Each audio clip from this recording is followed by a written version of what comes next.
I'll read this to you, and I'll put on my glasses as I read it to you because it is pretty small, but I wanted to take a picture of the actual email that I got. You ready for this?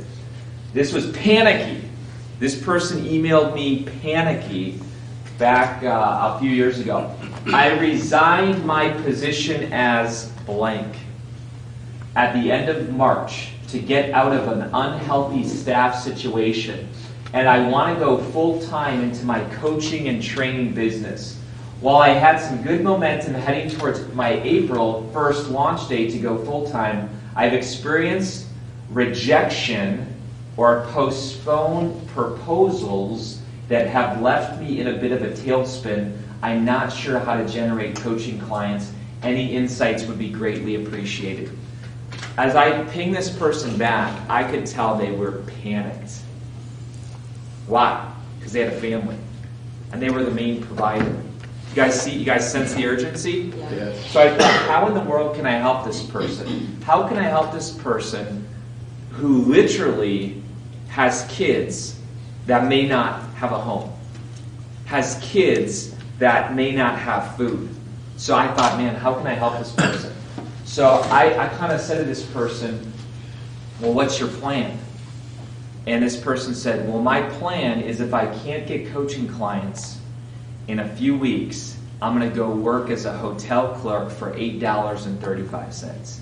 Now, last time I checked, does $8.35 an hour help your kids that much? Anybody? No. Now, is there anything wrong with $8.30? I'm glad this guy was saying I'm going to do that and not hold a sign, right? I'm glad this guy said, you know what, I care about my family so much. And listen, I know we've all been in jobs that we know it's not our final resting place, correct? Oh, yeah. So we heard an amen over there. So there's nothing wrong with working. In fact, I think, listen, I've been a bus driver back when I was in college. I worked at a coffee shop. I did landscaping. I did siding. I mean, you name it. Okay, I've done things to provide. But what I also know is that usually when we're doing those jobs, are we fully engaged? No. Why?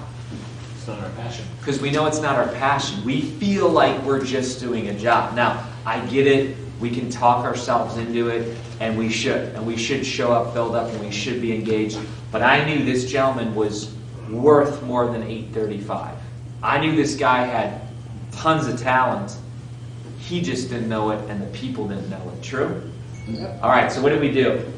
What did I do? I said, listen, man, do I have your permission to give you a fictitious name, and do I have a permission to record a podcast where I literally blast you?